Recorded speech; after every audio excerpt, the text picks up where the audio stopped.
한 해 함께 읽은 성경 말씀을 통해서 복음, 인생 최고의 가치라는 제목으로 설교하도록 하겠습니다. 제가 사복음서를 읽으면서 의문점들이 많이 여러 가지가 듣는 게 있습니다. 우리 성도님들도 성경 다 읽으시죠? 네, 성경 다 읽으시죠? 읽으시면서 이거 참 궁금하다 이런 거 있으시잖아요. 저도 그런 게 좀 있는데 사복음서를 읽으면서 드는 질문이 뭐냐면, 왜 예수님의 공생에 3년만 기록해 놓으셨을까? 예수님의 전생애를 기록해 놓으면 좋지 않을까? 이런 생각을 했었습니다. 왜냐하면 우리가 그 위인전을 다 어렸을 때 읽으셨잖아요. 다 읽으셨잖아요. 그죠? 예. 그리고 우리 자녀들에게 위인전을 읽으라고 하잖아요. 그래서 위인전 책도 그냥 한 질 그냥 갖다 놓고 그러시잖아요. 그죠? 네. 예. 근데 그 위인전을 왜 읽나요? 그분의 삶의 자취를 통해서 얻을 수 있는, 배울 수 있는 것이 있기 때문에, 유익이 있기 때문에 위인전을 읽는 거예요. 그렇다면 예수님의 33년의 전생애를 기록해 놓으셨다면, 그걸 우리가 읽는다면 얼마나 큰 도움이 되겠습니까? 예수님이 자란 어린 시절을 기록해 놓았다면 우리 부모님들이 읽으면서 우리 애들도 이렇게 키우면 좋겠다, 그런 생각이 안 들까요? 예수님의 그 10대 청소년기를 기록해 놓으셨다면, 오늘 이 자리에도 우리 중고등학생들 있나요? 예수님은 사춘기를 이렇게 보내셨네? 나도 이렇게 보내야 되겠다. 이런 생각을, 유익을 얻을 수 있지 않을까요? 20대 대청년 대학생들 계시죠? 예수님께서 20대를 어떻게 사셨다, 그것을 우리가 성경 말씀을 통해서 본다면 좋지 않을까요? 근데 왜 복음서에는 예수님의 공생에 3년만을 기록해 주셨을까? 이게 제 의문입니다. 그러면서 이제 제 아내 또 예수님께도 질문하고, 왜 그러셨어요? 하고 질문도 하고, 제 아내 막 생각도 하고 묵상도 하게 되잖아요. 근데 드는 생각이 이거였어요. 예수님이 어떻게 자라셨든지 간에 누구나, 어떤 사람도 예수님처럼 자랄 수 없다. 이거가 하나였고요. 그리고 또 하나 생각은, 만약에 예수님의 그 어린 시절을 기록해 놓으셨다면 우리 그리스도인 부모들이 자녀를 쥐잡듯이 잡았을 겁니다. 야, 예수님 안 그랬어. 예수님 그러지 않았거든. 하면서 자녀들을 잡았을 거예요. 그러니까 우리 자녀들이 오히려 예수님의 그 어린 시절, 청소년 시절을 보면서 스트레스를 받아서 예수님을 안 믿으려고 하지 않을까. 그래서 이것만 기록하셨을까. 그런 생각도 제 안에 들었는데요. 정확한 답을 찾으려면 성경 안에서 찾아야 되겠죠. 그래서 마가복음을 오늘 잡았습니다. 왜 마가복음이냐면요, 사복음서, 마태복음, 마가복음, 누가복음, 요한복음, 이 4개의 복음서 중에 가장 먼저 쓰여진 복음서가 어느 복음서인지 아세요? 마가복음입니다. 가장 먼저 쓰여졌어요. 그러니까 마태가 마태복음을 성령의 감동으로 기록하였지만 마가복음을 참고했을 겁니다. 누가도 참고했을 거고요, 요한도 참고했을 가능성이 큽니다. 성령의 감동으로 기록되었지만, 그러니까 이 마가복음을 한번 보자 이거죠. 마가복음 첫 장 첫 절, 1장 1절, 하나님의 아들 예수 그리스도의 뭐죠? 복음의 시작이라. 복음으로 마가복음이 시작하고 있습니다. 그럼 마가복음 끝장 끝절은 뭘로 마치고 있을까요? 16장 20절인데요. 제자들이 나가 두루 전파할세. 무엇을 전파했나요? 복음을 전파했습니다. 마가복음에요, 복음으로 시작해서 복음으로 끝났습니다. 그렇다면 예수님의 사역의 첫 첫 일성이라 그러죠. 첫 마디 무엇일까요? 그리고 예수님의 마지막 말씀은 무엇일까요? 마가복음 1장 14절 15절 오늘 본문입니다. 함께 받들어 읽겠습니다.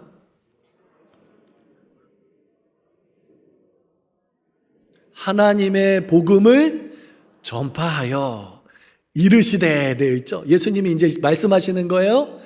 때가 찼고 하나님의 나라가 가까이 왔으니 회개하고 복음을 믿으라. 예수님의 제일 첫 마디가 뭐냐면 회개하고 복음을 믿으라였어요. 그러면 예수님의 맨 마지막 말씀은 무엇일까요? 마가복음 16장 15절입니다. 또 이르시되 너희는 온 천하에 다니며 만민에게 복음을 전파하라. 예수님의 첫 마디도 복음이었고요. 예수님의 마지막 말씀도 복음이었습니다. 여기서 우리는 하나님께서 가치 있게 여기는 것이 무엇인지를 알 수 있습니다. 그것은 복음입니다. 예수님의 첫 마디도 복음, 마지막 말씀도 복음. 복음서 제일 먼저 기록된 복음서 마가복음 1장 1절도 복음, 16장 20절도 복음. 복음이 바로 하나님이 우리에게 전해주시고 싶은 가장 귀한 선물이라는 것을 우리는 확인할 수 있습니다. 일기 써보셨죠? 일기. 어렸을 때 지금은 안 쓰는데 어렸을 때 썼어요. 일기 쓸 때 뭐 오늘은 몇 시 몇 분에 일어났다. 이빨 닦고 밥 먹고 뭐 그렇게 다 해간다. 맨 마지막에 집에 들어와서 발 닦고 밥 먹고 잤다. 이게 일기인가요? 아니죠. 오늘 하루 있었던 일들 중에 가장 의미 있는 것을 기록하는 것이 일기입니다. 하나님이요, 성경을 기록하실 때 많은 것들 가운데 가장 의미 있는 것을 기록해 주셨습니다. 요한복음 21장 25절을 보면요, 예수께서 행하신 일이 이외에도 많으니, 사도 요한이 예수님이 행하신 일을 기록하려고 붓을 들었어요. 그래서 복음서를 기록했습니다. 근데 기록 21장 24절까지 기록했는데도 더 있는 거예요. 많았어요. 예수님이 행하신 일이 이외에도 많으니 만일 낱낱이 기록된다면 이 세상이라도 이 기록된 책을 두기에 부족할 줄 아노라. 다 기록했으면 이 세상에 가득 찰 거다. 그 중에 하나님께서 가장 핵심적인 것을 기록해 주신 거예요. 그것이 바로 성경이고요. 오늘은 복음을 살펴보고 있는 겁니다. 왜 성경은 주님의 30년을 기록하지 않으셨을까요? 하나님께서 복음이 가장 중요하기 때문에 복음을 기록해 주신 것입니다. 다른 것은 그다지 중요하지 않다는 거예요. 복음이 중요하다는 것입니다. 그렇다면 도대체 복음이 뭐길래, 왜 이렇게 복음에 대해서, 복음서 한 권이면 되잖아요. 마가복음이면 되잖아요. 마태복음, 누가복음, 요한복음, 마가복음 4권이나 복음서를 기록해 주셨을까요? 첫째로요, 복음은 인간에게 참 행복을 가져다 주기 때문입니다. 세상에서는요, 일시적인 기쁨만 있을 뿐이지 영원한 기쁨은 없습니다. 돈이 들어오잖아요. 어떠세요? 슬프세요? 기쁘잖아요. 좋잖아요. 돈이 들어왔어요. 좋아요. 근데 그 기쁨이 한 달 갑니까? 월급 들어오면 3일 안에 예? 카드사에서 가져가 불고 뭐 네? 좋은 차 샀어요. 새 차 샀어요. 그 기쁨 얼마나 지속되나요? 한 달 가나요? 석 달 가나요? 새 집에, 아파트, 새 집에 들어갔어요. 그 기쁨 1년 가나요? 아니요, 어느새 무덤덤해집니다. 요한복음 4장 13, 14절에서 예수님께서 정확하게 말씀하셨어요. 예수께서 대답하여 이르시되 이 물을 마시는 자마다 다시 목마르려니와 세상이 주는 물을 마시면요 다시 목마르게 됩니다. 채워도 마셔도 갈증이 해결되지 않습니다. 그러나 내가 주는 물, 예수님이 주는 물을 마시는 자는 영원히 목마르지 아니하게 됩니다. 이것은 복음입니다. 복음. 행복은요 소유에서 오지 않습니다. 행복은 관계에서 옵니다. 라면 하나를 끓여 먹어도요 부부간에요 사랑스러운 눈빛으로 서로 자기 먹어 김치도 주고, 우린 그 부부를 볼 때마다 불행한 부부라 그래요? 행복한 부부라고 말합니다. 단칸방에 살아도요 부부가 서로 사랑해요. 부모가 자녀를 사랑하고요 자녀는 부모를 존경해요. 그러면 우리는 그 가정을 불행한 가정이라고 하나요? 행복한 가정이라고 말합니다. 최고급 아파트에 살아요. 최고급 텔레비전. 요즘 무슨 텔레비전이죠? OLED. OLED. 뜸하는 텔레비전. 골프공이 축구공처럼 보이는 텔레비전. 아시죠? 이뜸하는 골프공이 축구공처럼 보이는. 골프도 보고, 뭐 축구도 보고, 막 드라마도 보고, 영화도 보고, 막 그리고 한겨울에도 그냥 보일러 그냥 막 틀어가지고요 반팔 반바지 입고 돌아다니고 맨날 갈비, 소갈비, 돼지갈비, 하여튼 뭐 고기 막 먹고. 근데 싸워. 부부가 싸워요. 자녀가 집에 안 들어와요. 우리는 그런 집을, 그런 가정을 행복한 가정이라고 하나요? 아니요. 불행한 가정, 엮이는 가정이라고 합니다. 물고기는요, 물을 떠나서 살 수 없습니다. 나무는 땅을 떠나서 살 수 없습니다. 인간은 하나님을 떠나서 살 수 없습니다. 인간이 불행해진 원인은 하나님을 떠났기 때문입니다. 인간이 죄로 말미암아 에덴 동산에서 쫓겨나서 하나님과 분리되면서 행복을 잃어버렸습니다. 그런데 그 잃어버린 행복을 복음이 회복시켜 주었습니다. 나의 죄를 대신해서 예수 그리스도께서 피 흘려 주셨고 그 피를 힘입어 하나님의 관계가 회복되었습니다. 그리고 하나님께 있는 행복과 하나님께 있는 온갖 영적인 부요가 우리 가운데 흘러 들어옵니다. 그러니까 가난해도 행복하고요, 당당하고요, 이 땅을 그렇게 살아갈 수 있는 존재가 바로 되었던 것입니다. 우리가 살고 있는 현 시대, 지금은 물질적인 풍요 가운데 있습니다. 요즘에는 전세 월세를 살아도요 자가용을 다 가지고 있습니다. 수입도 어느 정도 되니까 뭐 캠핑 뭐 난리죠. 뭐 하여튼 다 학생들도 스마트폰 다 들고. 물질적으로 풍요로웠어요. 경제적으로 풍요로워지니까 좀 정서적으로도 여유롭게 되는 건 뭐 당연한 거겠죠.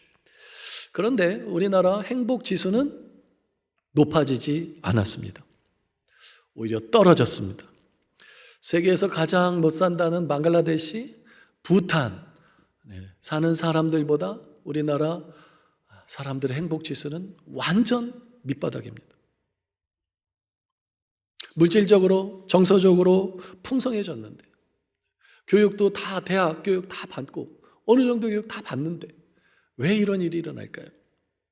그 이유는 우리 마음속에 빈 구멍이 있기 때문에 그렇습니다. 이 빈 구멍은요, 아무리 많은 음식을, 맛있는 걸 먹어도요 허전합니다. 아무리 많은 물을 마셔도요 갈증이 납니다. 아무리 많은 재산을 가져도요 만족할 수가 없습니다. 컬렉트 해보셨죠? 이런 뭐 자동차 수집하는 거, 스포츠카, 람보르기니부터 쫙, 시계 수집하시나요? 저는 2만 원짜리 샤오미 미밴드 차고 있는데 시계도 막 몇백씩 탁 등쳐. 그 만족하시나요? 아니요. 신상 나오면 또 핸드백 좋아하시죠? 똥 좋아하시잖아요. 핸드백 그 하나면 만족하나요? 아니요. 우리 마음 가운데는 그 어떤 세상에 그 어떤 것으로도 채워서 만족될 수 없는 빈 구멍이 있습니다. 친구들 좋죠. 우정. 우리 인생 가운데 진짜 친구 한 사람만 있어도 성공한 사람이잖아요. 친한 친구와 함께 어울려서 여행도 가고요, 밥도 먹고요, 믿지 않는 사람들은 술도 마시겠죠. 그런데 그 친구와 헤어지고 나서 집에 돌아오면 어떻습니까? 외롭습니다. 공허합니다. 전설적인 락그룹 퀸 아시죠? 저도 퀸의 노래 많이 좋아하는데, 퀸의 리드싱어였던 프레디 머큐리 1991년 세상을 떠났습니다. 죽기 전에 그가 인터뷰했는데요, 자기가 지독하게 외롭다라고 인터뷰했어요. 저렇게 수많은 팬들이 있는데요, 저렇게 열광하는 팬들이 있는데요, 지독하게 외롭대요. 그의 말입니다. 세상의 모든 것을 다 가지고도 가장 외로운 사람이 될 수 있다. 세상의 모든 것을 다 가지고도 가장 외로운 사람이 될 수 있다. 그리고 그것은 가장 쓰라린 외로움이다. 이 문제에 대해 복음은 해답을 줍니다. 저도 그런 사람이었습니다. 어려서부터 교회를 다녔습니다. 그런데 점점 키가 자라면서 중학교 가고 뭐 이렇게 되니까 이 기독교가 아닌 것 같더라고요. 아주 지루하고, 예배는 지루하고요, 말씀은 고리타분해요. 오히려 친구들과 어울려 노는 시간이 예배 시간보다 훨씬 재미있었습니다. 설교 말씀하면 뭐 천지를 말씀으로 창조했다 그러면 그랬나 보다. 무리를 걸었다 그러면 너나 걸어라 그러고 그랬나 보다. 나와 상관없는 이 성경은 나와 기독교는 나와 교회는 나와 상관이 없었습니다. 그러면서요, 학창 시절 제 얼굴을 보시면 알겠지만 제가 공부를 열심히 했습니다. 제가 학창 시절에 공부 열심히 하면서요, 제 가운데 가장 큰 인생의 고민이 뭔지 아셔요? 어떻게 하면 행복할까였습니다. 어떻게 하면 행복할까? 그래, 공부하면, 대학 가면, 그리고 직장 가, 그래, 여우 같은 마누라, 토끼 같은 새끼, 그렇게 살면 행복하겠지. 그래서 열심히 공부했습니다. 그리고요, 그래, 친구들하고 어울려 놀면 그게 행복이지 하고, 놀 때는 또 공부할 땐 공부하고 놀 때는 놀았습니다. 친구들하고요, 술 마시고 노래하고 춤을 췄습니다. 그런데 가슴에는 하나 가득 슬픔뿐이었습니다. 먹고 마실 때 좋았어요. 친구들하고 어울리고 좋았어요. 끝나고 나서 혼자 있으면 가슴에는 하나 가득 슬픔뿐이었습니다. 뭘 해도, 공부를 해도, 공부 재밌잖아요. 공부 얼마나 재밌는데, 공부하는 거. 공부를 해도 공부가 주는 재미가 있거든요. 그 공부를 해도 잠깐의 기쁨은 있지만 지속되는 기쁨은 어디에도 없었습니다. 그러다가 복음을 만났습니다. 복음에 담긴 나를 사랑하사 나를 위하여 자기 자신을 버리신 예수 그리스도를 만났습니다. 그러니까요, 그때부터 제 속에서 생수의 강물이 흘러넘쳤어요. 그 속에서 흘러나온 기쁨은요, 지금도 있습니다. 지금도.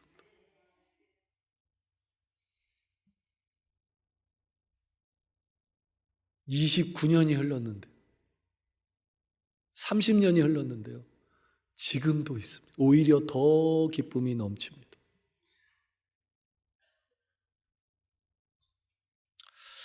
이제 와서 생각해 보니까요, 가만히 생각해 보니까 제가 행복에 대해서 관심이 있었지만 그 행복에 대한 답을 찾는데 기독교 신앙 안에서 찾지 않았던 거였어요. 성경 안에서 찾지 않았던 거였어요. 오히려 세상에서 가르쳐 주는 거, 세상에서 들어오는 거, 그것이 내 인생에 행복을 주는 답인 것처럼 생각했던 거예요. 거기에서는 행복을 주지 않았습니다. 근데 성경에서, 기독교에서 복음이 나에게 행복을 주었습니다. 지금도 제가 예수 믿지 않았다면 오늘 뭐 하고 있을까요? 이 주일날, 이 좋은 날 뭐 하고 있을까요? 골프 치러 갔겠죠. 근데 저는 예배 드리는 것이 제일 좋습니다. 하나님께 예배하는 것이 가장 큰 영광입니다. 제가 예수 믿은 것만 생각하면요, 제가 어떻게 예수를 믿을 수 있겠어요? 불신자보다 더 악했는데요, 교회 다닌다고 하면서 교회 다니는 모습 전혀 없이 불신자보다 더 악했는데, 그런 나를 예수님이 사랑하시고 끝까지 붙잡아 주셔서 복음을 만나게 해주셨어요. 근데 제가 예수 믿은 게 얼마나 감사한지 몰라요. 할렐루야가 저절로 나옵니다. 할렐루야, 할렐루야, 내가 예수를 믿어 그의 흘리신 피로 내 죄 씻었네.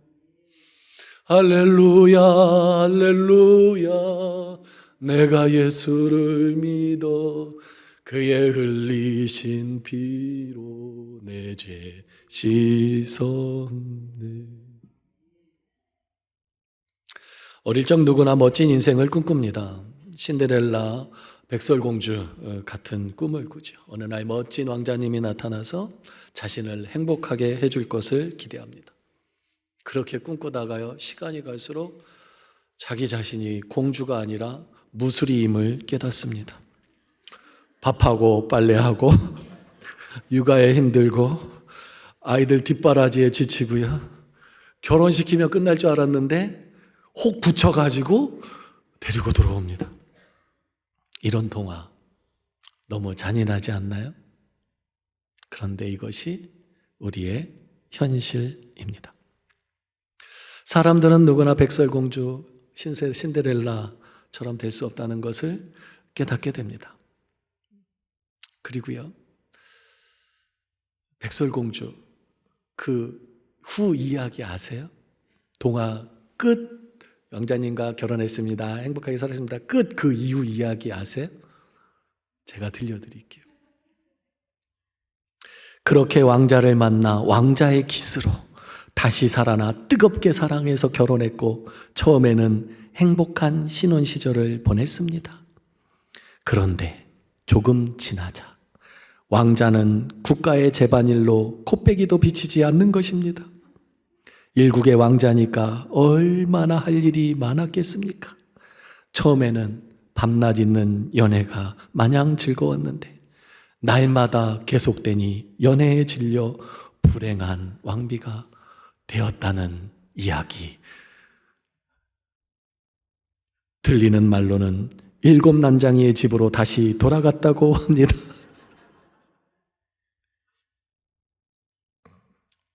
인생 그리 호락호락하지 않습니다. 저도 처음에 사역을 하기로 했습니다. 왜냐하면 19년 동안 내 마음대로 나를 위해서 살았으니까 하나님, 이제 제 남은 인생은 주님을 위해서 살겠습니다. 복음이 너무 깊이 다가왔어요. 그래서 하나님, 제 남은 인생 주님 위해 살겠습니다 하고 이제 신학교를 갔죠. 그러면서 이제 제 안에도 이렇게 꿈이 있지 않습니까? 무슨 꿈이냐 하면 베드로와 같은 꿈이 있습니다. 한 번 설교하면 3,000명, 5,000명이 회개해버려요. 이런 꿈이잖아요. 손수건만 갖다 대도 귀신이 떠나가고 바울처럼 막 그런 꿈을 무슨 가슴을 꽂고 시작을 했죠. 신학교에 갔죠. 그리고 사역을 시작했는데요, 너무 힘들었어요. 설교하는 게 쉽지 않았고요. 선생님들과의 관계도 참 어려웠고, 성경학교 전도사니까 성경학교 다가오면 소화도 안 되고 머리도 무겁고 너무 힘들었어요. 나의 부족함 때문에, 저의 부족함 때문에. 기도해야 되는 거 알지만 기도하지도 않고요. 한없이 무너져 내렸어요. 나 이게 아닌가 보다, 나 그만둬야 되겠다, 그런 생각을 수도 없이 했습니다. 그런데요, 복음에서 만난 예수님이 저를 끝까지 붙잡아 주셨습니다. 저의 있는 모습 그대로, 실수한 모습 그대로, 잘못한 모습 그대로. 전도사 때 설교한 거 생각하면요, 진짜 비성경적이에요. 그 모습 그대로 그냥 예수님이 저를 안아주시고 지금까지 인도해 주셨습니다. 저도요, 아기가 태어났을 때, 첫 아들이 태어났을 때요, 내가 이 아들 정말 행복하게 해주고 싶다, 그런 마음이 있었습니다. 둘째가, 첫 아기 때가 제일 크잖아요, 그죠? 둘째 태어나고 셋째 태어나면 좀 약화되더라고요.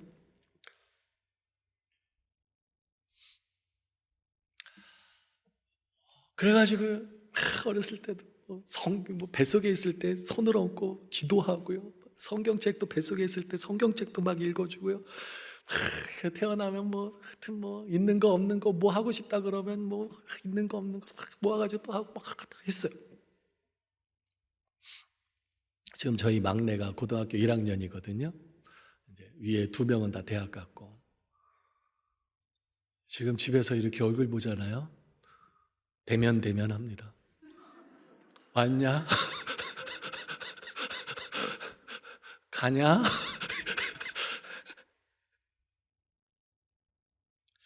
백설공주가 되지 않아도, 엄청난 사역을 하지 않아도, 가정생활에 실패를 해도 나를 있는 그대로 사랑해 주시는 분, 예수 그리스도,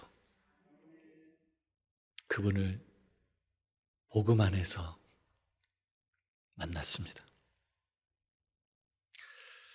지금도 제가 복음을 내가 믿지 않았다면, 복음을 영접하지 않았다면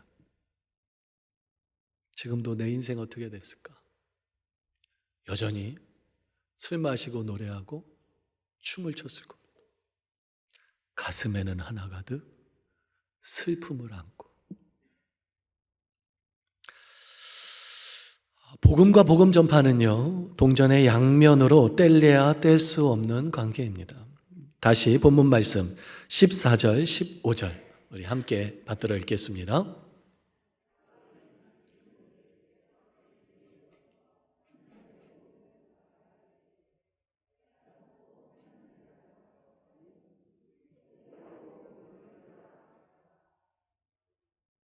예수님께서요, 복음을 아셨습니다. 복음의 가치를 아셨습니다. 그리고 나서 무엇 하셨나요? 하나님의 복음을 전파하여 복음을 전하셨습니다. 예수님이 왜 기적을 행하셨나요? 왜 안진뱅이를 일으키셨나요? 왜 눈먼 자를 눈뜨게 했나요? 왜 한센병, 문둥병자를 고쳐주셨나요? 복음 전하기 위함이었습니다. 당신이 하나님의 아들이심을 드러내기, 증명하시기 위함이었습니다. 예수님이 왜 폭풍우를 잔잔케 하셨나요? 당신이 창조 때에 하나님과 함께 창조했다는 것을 알려주기 위해서였습니다. 왜 소외된 사람들에게 다가가셨나요? 전도, 복음을 전하기 위하심이었습니다. 그들의 상처 입은 마음에 복음을 전해주기 위해서였습니다. 왜 십자가를 지셨나요? 복음을 완성하기 위해서였습니다. 마가복음에 기록된 예수님의 말과 행동, 성경 복음서에 기록된 처음과 마지막, 이것이 다 복음이고요. 복음 전파와 밀접하게 붙어 있다는 것을 우리는 확인할 수 있습니다. 우리 청년들, 우리 대학생들, 형제자매, 대학부는 교제 안 하죠. 청년들, 여자친구, 남자친구 있으세요? 오직 예수님뿐. 할렐루야. 여자친구가 생겼어요. 남자친구가 생겼어요. 생각해 보세요. 나한테 여자친구가 생겼어요. 옛날을 생각해 보세요. 남자친구 생겼어요. 그러면 나한테 여자친구 없는 것처럼, 남자친구 없는 것처럼 딱 주머니에 딱 숨겨놓고 난 남자친구 없어요, 여자친구 없어요 그러고 있어요? 아니, 그걸 딱 주머니에 숨겨놓고 아무에게도 말하지 않아요? 아니요. 소개해주고 싶잖아요. 내 친구들한테 소개시켜주고 싶잖아요. 내 남자친구야, 내 여자친구다. 심지어 부모님께 소개하고 싶잖아요. 그런데 나를 사랑하시고 나도 사랑한다고 하는 그 예수님을 다른 사람에게 소개하고 싶지 않다면, 그것이 두렵고 그것이 부끄럽다면, 그 예수님은 누굽니까, 나에게?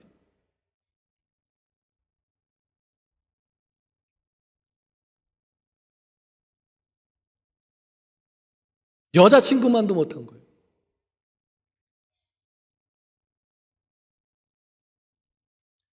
맛있는 식당에 가서요, 맛있는 음식을 먹잖아요. 그러면 제일 먼저 저는 가족이 떠오르더라고요. 우리 가족들, 우리 아내, 아들, 딸, 우리 부모님 모시고 가고 싶다. 그리고 친구들에게 친구 가자, 내가 사줄게. 그러고 싶어요.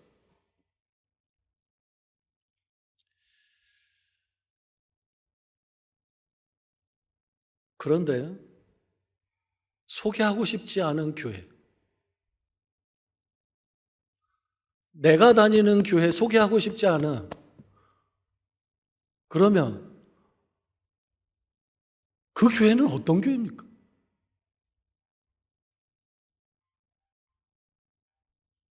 이렇게 크고 웅장하니까 소개하고 싶다고요?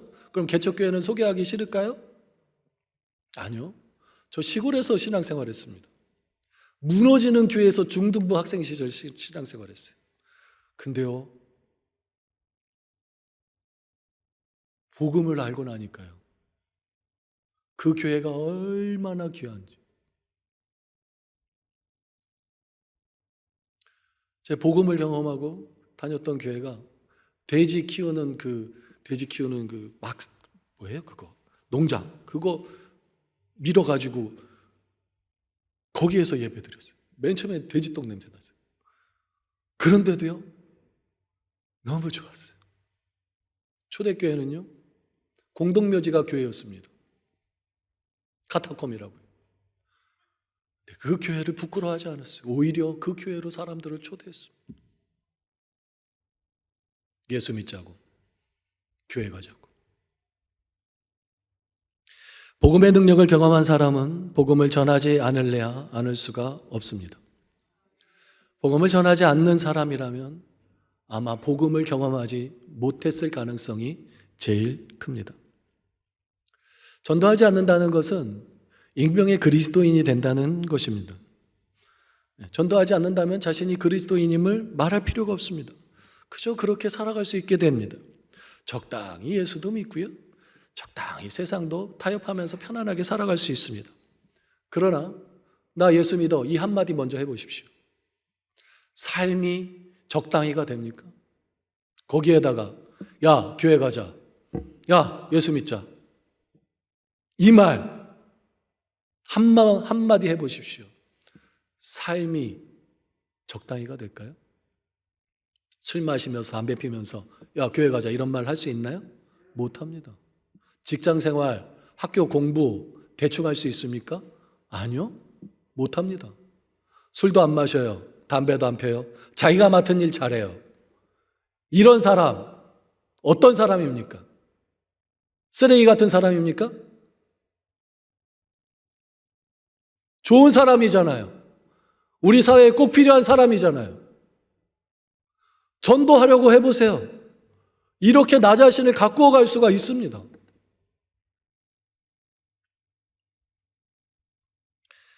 부부싸움, 날마다 부부싸움 하고요. 죽여라 살려라 하고요. 그 다음날 옆집 초인종 띵동. 아, 옆집 사는데요. 예수 믿어요. 교회 가요. 이런 말 할 수 있어요?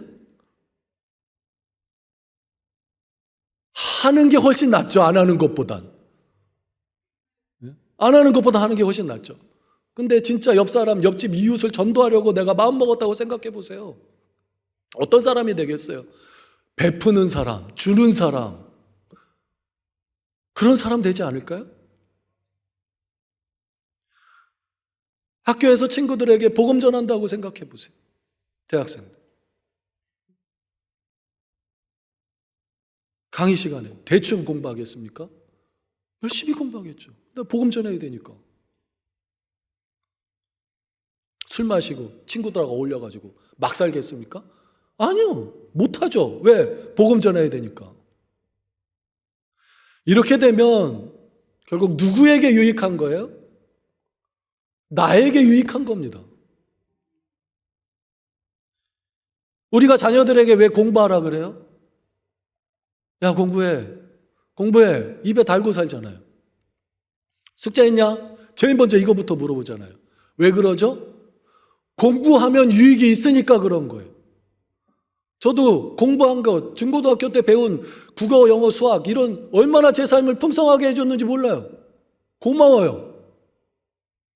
그렇다면 예수님이 전도하라 했을 때 그 전도에 얼마나 큰 유익이 담겨 있는지 생각해 보셨습니까? 전도해 보십시오. 내가 그리스도인임을 당당하게 말하고요. 교회 가자, 예수 믿자 한번 말해 보십시오. 내 삶이 어떻게 되는지.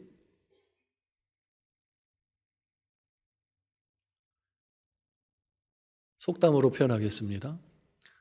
전도하면 꼭 먹고 알 먹고 도랑치고 가재 잡고 사자성어입니다. 일석이조. 일석이조만이 아니에요. 전도해 보세요. 일석삼조, 일석십조, 일석백조, 일석천조 될 거예요. 얼마나 전도하면 유익이 많은지 모릅니다. 그래서 제가 내린 거 전도, 복음 전파는 종합선물 세트다. 예수님이 나에게 주신 종합선물 세트다. 예. 한번 해보겠습니다. 전도는 그러면 나를 위한 종합선물 세트다. 많이 하셨죠? 예. 전도는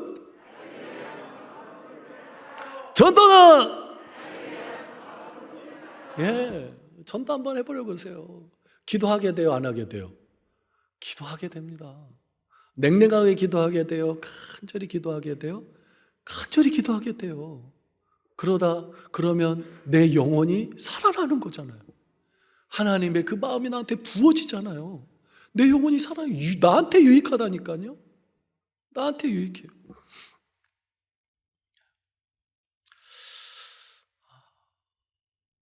학교 다닐 때 숙제 안 하고 놀아보신 분 계신가요? 초등학교 때 많이 그랬어요. 숙제 안 하고 놀아봤어요. 근데 숙제 안 하고 놀면 뭔가 찜찜해요. 여기가 뭔가 찜찜해. 놀면서도 찜찜해요. 그 놀고 난 후에는 더 찜찜해. 깜깜해. 그래서 이제 숙제하고 놀 때는요, 찜찜한 게 하나도 없어요. 예. 재밌게 놀 수 있어요. 예배를 드려요. 교회를 오고 또 예. 그래요. 근데 또 뭔가 찜찜해. 그런 거는 뭐냐면 전도하지 않아서 그렇습니다. 복음 전파하지 않아서 그렇습니다. 숙제를 안 해서 그래요. 예수님이 내주신 숙제. 그래서 꼭 오늘부터 시작하세요. 나 오늘 한마디, 두 번 할 필요 없어요. 딱 한 번만이라도 야, 예수 믿자. 이 한마디 보는 사람 한마디 그걸 하면요 하루가 편안해질 겁니다.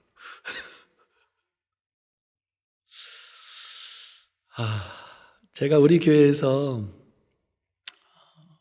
진짜 복음 전도하신 잊을 수 없는 분이 한 분 계신데 돌아가셨어요. 고 김명자 권사님입니다. 암으로 돌아가셨어요. 근데 항암 치료 받으시면 머리 빠지잖아요. 머리 빠지면 모자 쓰고 전도하셨어요. 잊을 수가 없어요.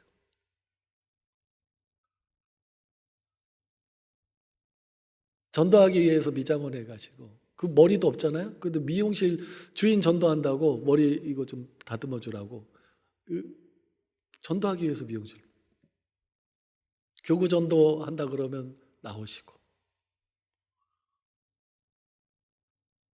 얼마나 지금도 기억이 나.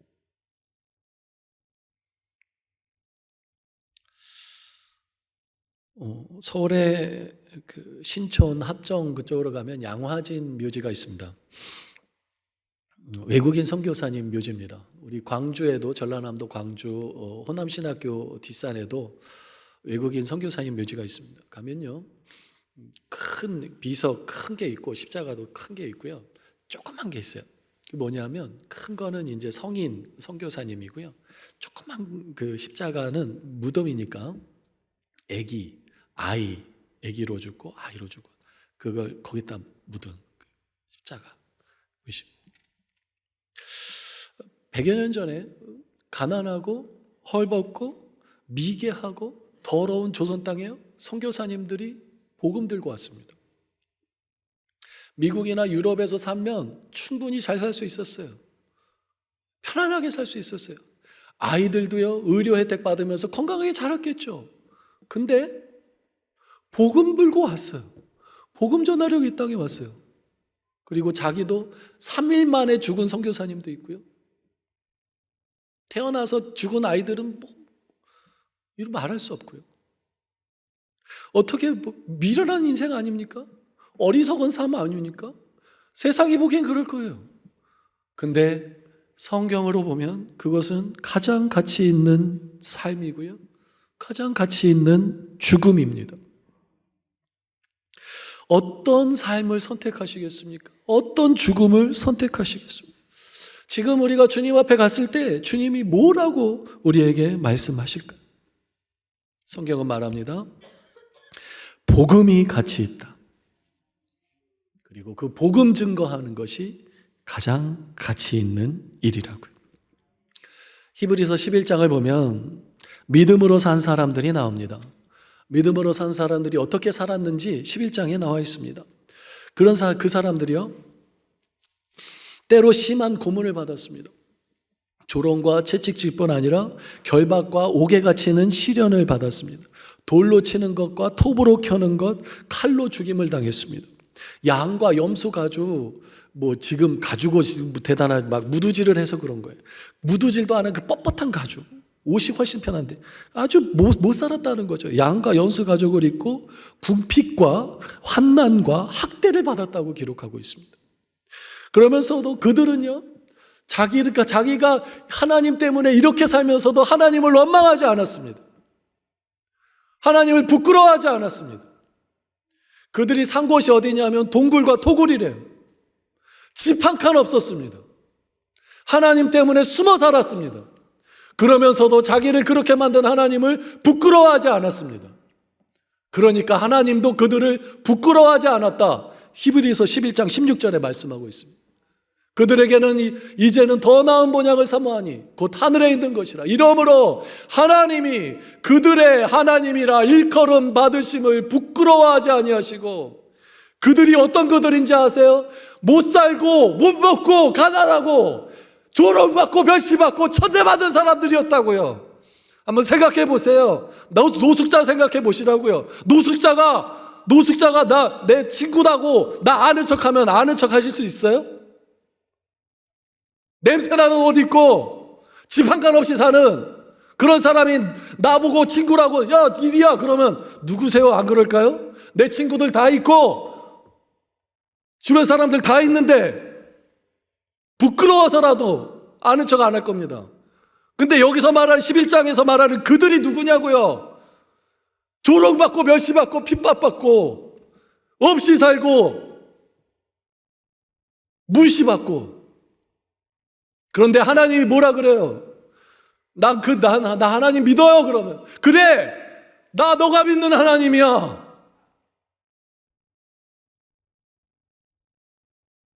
나 너의 아버지야. 너 내 아들이야. 부끄러워하지 않았다고 말씀하십니다. 우리가 하나님을 부끄러워하면요, 주님도 마지막 날에 우리를 부끄러워하신다고 성경은 말씀합니다. 마가복음 8장 38절. 누구든지 이 음란하고 죄 많은 세대에서 나와 내 말을 부끄러워하면 인자도 아버지의 영광으로 거룩한 천사들과 함께 올 때에 그 사람을 부끄러워하리라. 누가복음 9장 26절. 누구든지 나와 내 말을 부끄러워하면 인자도 자기와 아버지와 거룩한 천사들의 영광으로 올 때에 그 사람을 부끄러워하리라. 바울은 복음을 부끄러워하지 않았습니다. 로마서 1장 16절. 내가 복음을 부끄러워하지 아니하노니 이 복음은 모든 믿는 자에게 구원을 주시는 하나님의 능력이 됨이라. 바울은요, 복음을 전하면서 받는 고난을 부끄러워하지 않았습니다. 디모데후서 1장 12절. 이로 말미암아 내가 또 이 고난을 받되 부끄러워하지 아니함은. 예수 믿자고 말하면 그래요, 무한당할 수 있습니다. 무시당할 수 있어요. 근데 부끄러워하지 마세요. 바울이 부끄러워하지 않았대요. 아니, 너 보니까 예수 믿어도 별거 없네. 그래도 부끄러워할 필요 없어요. 왜요? 복음만이 우리를 진짜 행복하게 할 수 있고, 복음만이 우리를 천국에 갈 수 있게 하고 구원받을 수 있게 할 수 있기 때문에 그렇습니다. 베드로 사도는요, 복음으로 고난당하는 성도들에게 부끄러워하지 말라고 편지하고 있습니다. 베드로전서 4장 16절. 만일 그리스도인으로 고난을 받으면 뭐 하지 말고? 부끄러워하지 말고 도리어 그 이름으로 하나님께 영광을 돌리라. 설계의 결론을 맺겠습니다. 무엇이 우리에게 가치 있는 것입니까?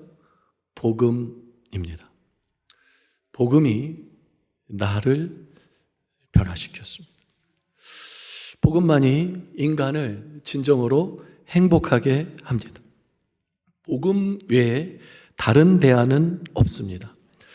복음을 믿는 사람은 영원한 생명을 얻고요, 구원을 받습니다.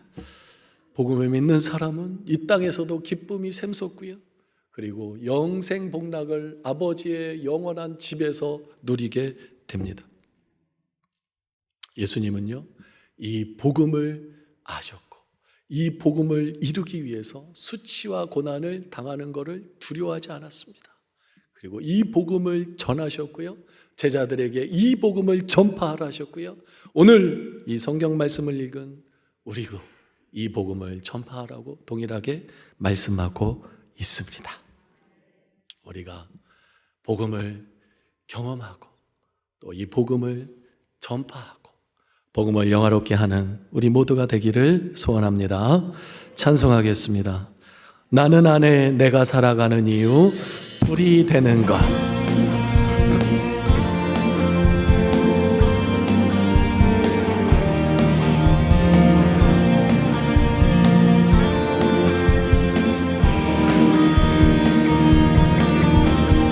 나는 안에 내가 살아가는 이유, 불이 되는 것.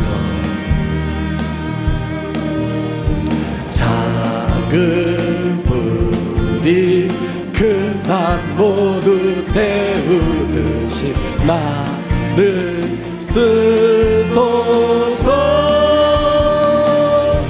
불을 내려주소서. 내게 성령의 불을. 죽어진 영혼 살릴 수 있도록 나를 태워주소서. 제단 위에 날 드리니 열방의 불로 세우소서. 주발 앞에 신을 벗고 기도하기. 내 신을 벗고 기도하기. 불을 주소서. 성령으로 연단받은 불의 사람 되게 하소서. 불을 내려주소서. 내게 성령의 불을. 죽어진 영혼 살릴 수 있도록 나를 태워주소서. 제단 위에 날 드리니 열방의 불로 세우소서. 불을 내려주소서. 불을 내려주소서. 내게 성령의 불을. 죽어진 영혼 살릴 수 있도록 나를 태워주소서. 제단 위에 날 드리니 열방의 불로 세우소서. 열방의 불로. 열방의 불로 세우소서. 열방의 불로. 열방의 불로 세우소서.